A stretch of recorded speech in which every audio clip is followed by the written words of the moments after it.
Hello, my name is Jim Cherney. I am the Retail Operations Director for Goodwill Industries of West Michigan, and welcome to Goodwill and welcome to your new job. I've been with Goodwill Industries now for just over 16 years. I came from the retail for-profit grocery industry. My last job, my last assignment in grocery was at the D&W store in the Holland market. I was working down in Holland when I came to Goodwill back in 2001. So welcome everyone. Goodwill Industries, we have 16 retail stores, 2 donation drop-off sites, and an online retail presence, e-commerce presence called shopgoodwill.com, which is a bid auction site. And we also have ebooks, which we sell. We scan books at our stores, and the books that are highlighted through our software program are brought to corporate office here. We put those online and sell those online, all with the purpose of providing jobs for folks here at Goodwill. Our retail stores operate from the northern tip of Manistee to the southern side of Holland and Allegan County, and out to the west side, the east side. We go out to Cedar Springs near Highway 131. And the Goodwills that surround us are the north side is Traverse City, to the east is Grand Rapids, and to the south is Kalamazoo. We have our 16 stores, our 2 donation sites. We have one in Ferrysburg, next to the Lepping's grocery store in Ferrysburg, and we have one here at our corporate office. The folks that report to me, I have 4 direct reports, 2 district managers, one in the south and north. On the north end is Marlene Prowant. The south is Gary Tinbrink.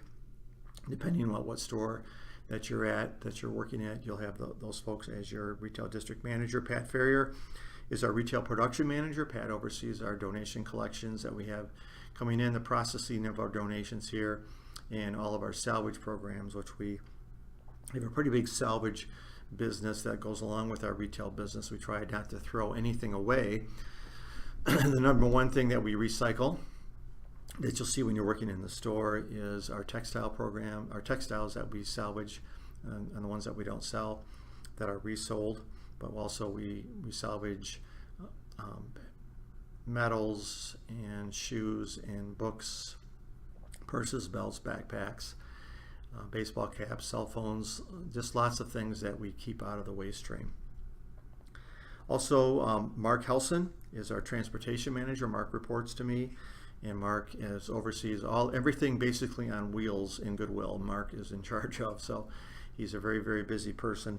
And Mark oversees, the main thing is our store services, our stores being serviced with our 5 trucks, and everything in between.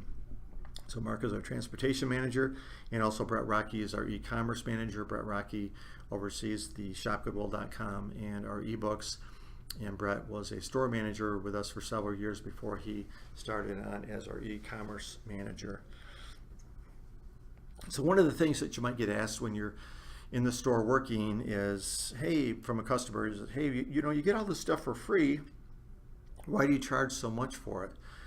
And we don't want to get into a long, drawn-out explanation with a customer, but we do want to let them know that the funds, that over 90% of the funds that we receive from our donated goods go to supporting our mission, and as providing work for folks that have barriers to employment. And there's also many other factors that go into place with that. Of course, we have to pay for all the utilities at our stores. We have the 16 retail stores. We have to pay for our leases and our rent, and for employee staffing payments, and anything to run a business, we have to do the same thing. So even though those donations come in free, there's still a lot of other costs and expenses that go along with that. But the main thing is that we just want to let people know that, hey, we're here to provide jobs for people, and that's what Goodwill does. And if they need a further explanation, or if you're not comfortable answering that, just really please direct them to your store manager, assistant store manager, or your team lead, because they can help out. And also, when you're cashiering at the store, if you're going to be one of the cashiers, you're going to be asked to help people through a direct donation program. It's called the Roundup. So when someone is shopping, say they have a their bill comes to $5.50. You say, hey, would you like to round up to $6 and have 50 cents go to, for example, I'll use our VITA income tax program, the Volunteer Income Tax Assistance Program, where we do people's taxes for free, starting January, February, March, April. They're a really busy time of year for the VITA program. But one of the ways that we can fund that program and afford to fund that program is through our roundup at the stores, and 100% all that money goes right to that certain program, what we're promoting for that quarter. So we could have the VITA program or some other program, some other mission services program that we're supporting, and just politely ask. There'd be a little script there at the checkout for you to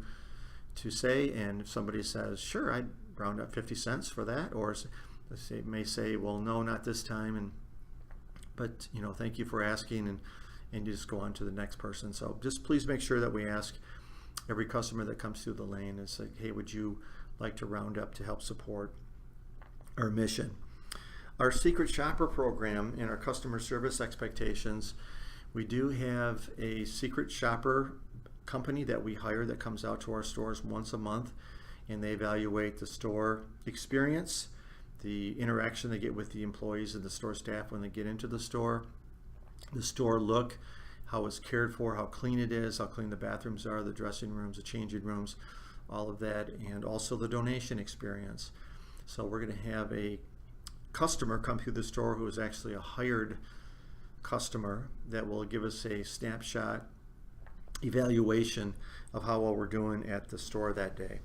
So what I like to say to folks is as far as customer service expectations is, when you're think about your favorite restaurant that you like to go to, or one of your favorite stores that you go to. Why do you go to that store? Why do you go to that restaurant? Well, I go because they have really great service, and I have one of my favorite waitresses there. Or I go to this store because they have a great selection of goods. When I shop for my groceries, I get good prices. The store is clean. There's a lot of variety and great customer service. Those are the same things that we want to make sure that we emphasize here at Goodwill, that when folks come in the door, as soon as they're in the door, that someone is greeting them saying, hello, welcome to Goodwill. And as they're going about their shopping experience, if you pass somebody, just take a couple seconds, and we call it the 5-tile rule, the 10-tile rule. Somebody comes near you, just look up and say, hey, how are you? Are you finding everything you need today? What can I help you find? And just take a couple of extra seconds to make eye contact with that person and say a couple things. It goes a long, long way. And then doing everything we can to make sure that the store is clean and neat and safe, and we have a safe place for folks to shop, and that it's just a really good experience for them when they're in the store. People like to be talked to, and they like to be acknowledged, and that's what we want to make sure that we're doing. And if there's a day that comes that you learn somebody's name, that they're in there, maybe once or twice a week, and you got to know their name, then make sure that you say, hey, good to see you today. How are you, Bill? And hope your wife's doing well, and go about your business and let them do their shopping. But people love to be acknowledged. So customer service expectations, your store manager will talk to you more about that, but they are very high. We want to make sure that we have a good experience while their folks are shopping and donating at Goodwill. Our purchase policies, I'm going to talk a little bit about that. Purchase policy, stashing, employee theft. Our purchase policy, folks can only shop when they're not on the clock. So you cannot shop while you're on break because you're being paid for your break. You can shop before your shift or after your shift. And depending on the store manager, some folks let people shop when they're on their lunch. You can shop when you're on lunch if the store manager allows it, because you're not punched in at that time. But if you're coming in at 10 o'clock, as your shift starts at 10 and you show up at 9:30, you want to shop for half an hour, by all means, you can do that. You get a 20% employee discount.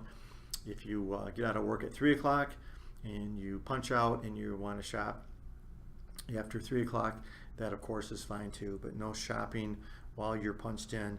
And make sure that there's also no stashing going on. What in stashing is, people they place things in certain spots, so when they are done with their shift, that they can go buy those and no one else really had a chance to purchase them because they were stashing it or hiding it.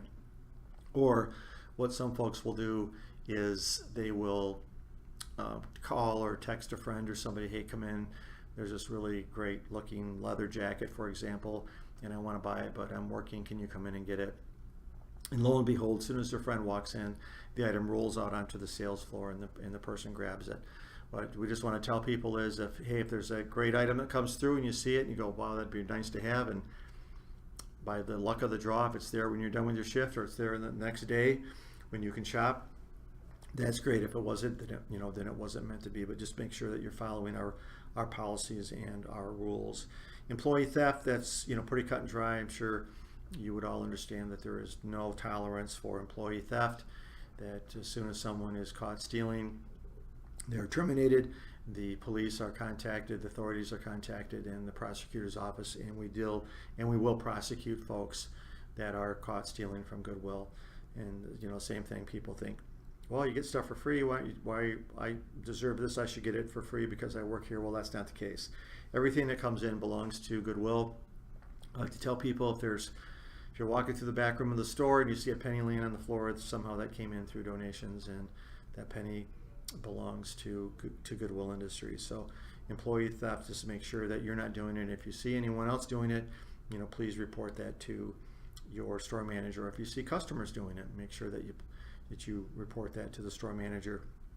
And also, just as a reminder, that all the stores in our corporate office facility here, we have security cameras, and the stores are alarmed, but there are security cameras everywhere in the store, so we can see what's going on all the time.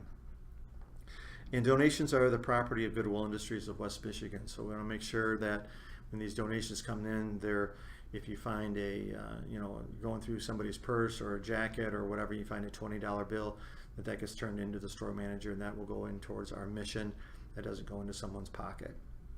So all those donations belong to Goodwill. And if someone has accidentally donated something, if we had a customer or donor that donated something that their wallet and had their ID and their driver's license and money and social security cards and all that, well, we try to keep everything intact. We track down that person, give them a call and say, hey, just so you know, we have your wallet here and it's got all your identification in it. People are very happy when we do that. We contact them. See, sometimes people donate things accidentally. They'll drop something off at noon, and they'll call back at 1 o'clock, say, oh my God, I accidentally donated my grandma's china. I wasn't supposed to do that. And we do everything we can to find that and get it back to the person, absolutely. But sometimes they call back 3 weeks later or a month later, and the donation is long gone, and we can't help them, but we try our best to always help them. So that's a quick overview of retail.